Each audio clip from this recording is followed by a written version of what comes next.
Hello, it is extreme weather at the moment, so how are you keeping cool in your caravan?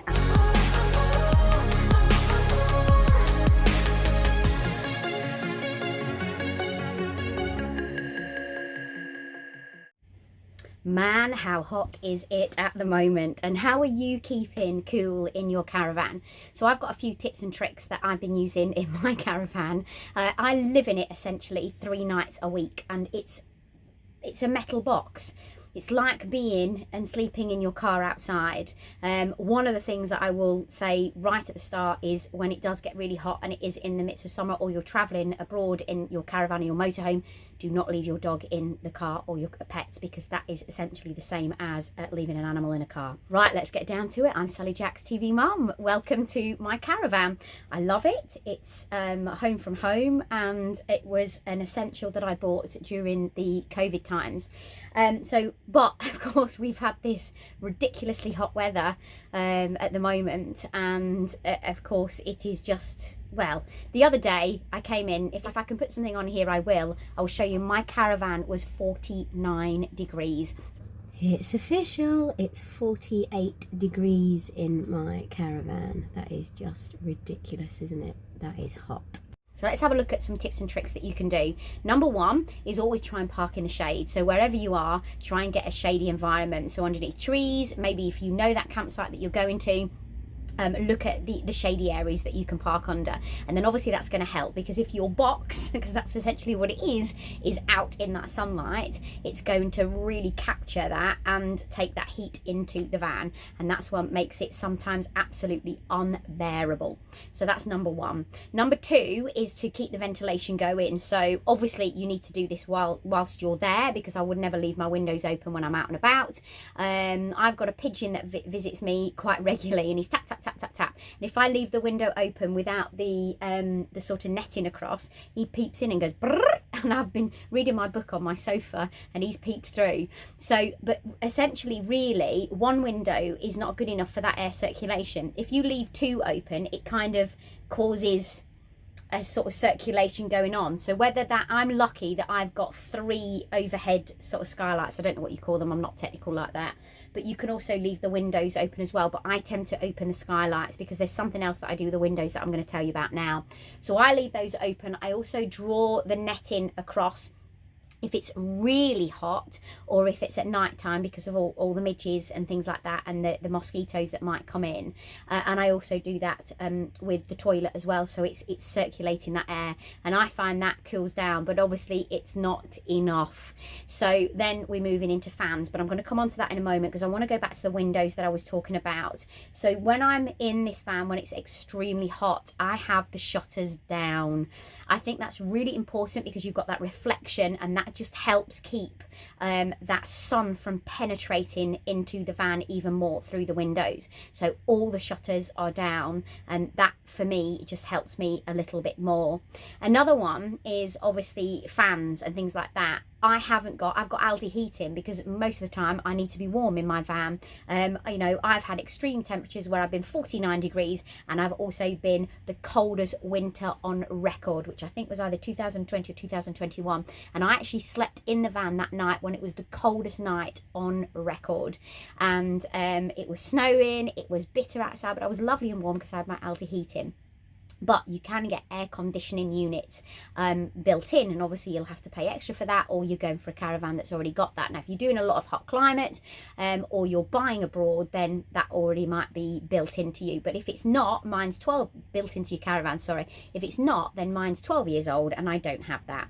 So I have had an air conditioning unit in here, but it has been a little bit bigger, so more for a home. So that's been a little bit trickier, especially if you were traveling on the road. But you can get smaller devices if you go to things like caravan and motor home shows. You can go and have a look at the smaller units that you can go for.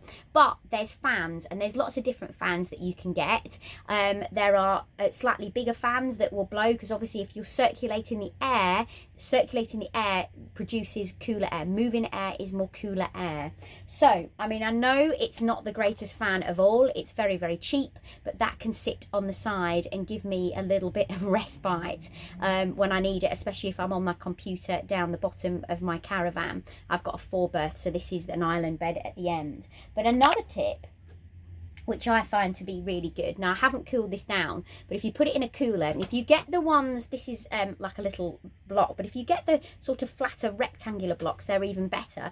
If you put them in front of, or try and position them in front of the fan, they will actually blow out cool air onto that ice cube. This is not ice cube, obviously, because I haven't had it in the freezer, but they will blow that out, giving you cooler air within the room. That is a really good tip that I can give you to help you cool down. For the bedroom, then I would recommend the cooling mats, because you can put those on your bed. I would definitely take off your duvet, and I would be going under a sheet. I would be leaving this open skylight and the other skylight open, depending on what caravan that you have, and keep that air circulating through. And then of course you could have the fan on the side. I'm lucky that I've got a side table here, and I could have that blowing through, so that really helps at night when it's so hot. Awning over the door, and make sure you try and park that side of the van into the shade, and then the awning over it, so therefore that's keeping that part cool as well for when you're wanting to sit out. Really important is your water intake. When you are sweating, you're not just losing your water, you're losing your salts and things like that. So I would really recommend you either having a look for something that's got the electrolytes and getting everything back into your body, like your potassium, your magnesium and your zinc and things like that, and getting that back into your body, but make sure you're drinking water. I know I live in the caravan 3 days a week, so and we have had a couple of holidays, but if you're holidaying, of course you want to get on the alcohol.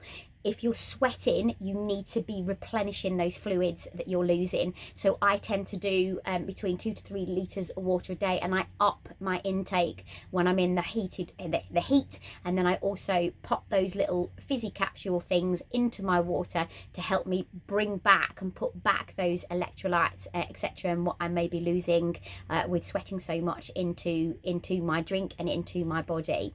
The other thing as well, obviously, if you're cooking in the caravan, it makes the caravan hotter. We know that when we're in the winter, it's like, oh, it's a little bit warmer in the caravan.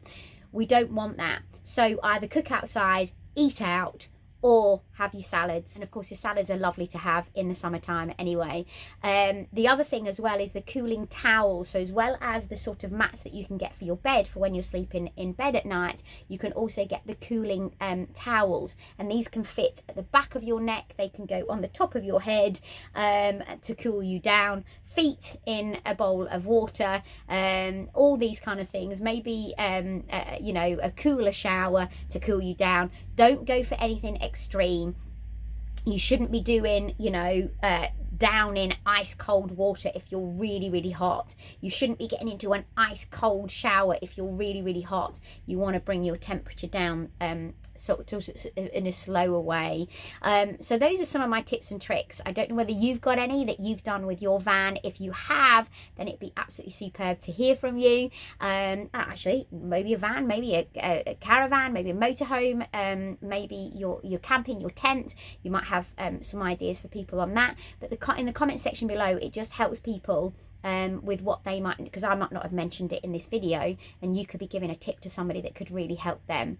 I'm trying to rack my brains to see if there's anything else, but I think that is it. Those are the ways that I've been keeping a lot cooler, especially with these roaring temperatures that we're having at the moment. Hope you have a jolly fine holiday if you're out in your motorhome in your caravan or camping, and I'll see you on the next vlog. My vlogs are to do with life, lifestyle, health, fashion, all sorts. So I would love to have you on board and following and being part of my YouTube family. So if you want to hit that subscribe button, please, I would love to have you part of it. Also give us a thumbs up if you've loved this video, please, and leave a comment in the comment section below if you can help anybody else, or if you've got anything else that you would like to say. Thank you for watching, and I'll I'll see you on the next vlog. I hope that's been helpful in this unbelievable heat we're having. Oh, the other tip as well, if you've got long hair, just stick it up on top of your head. It's just so much easier, and make sure you've got lighter clothing. That also helps when you're packing, doesn't it, when you're going away on holiday, so then you're not taking as much with you and they're a lot lighter load. Thanks for watching, and I'll see you in the next vlog. Bye.